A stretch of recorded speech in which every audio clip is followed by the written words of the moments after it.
उसने प्यार से बात कर ली तो क्या वो तेरी गर्लफ्रेंड हो गई?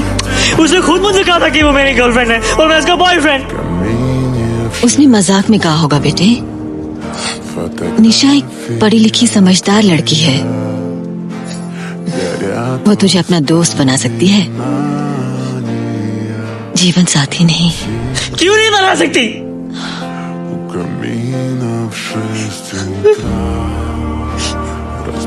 सब कुछ ठीक होता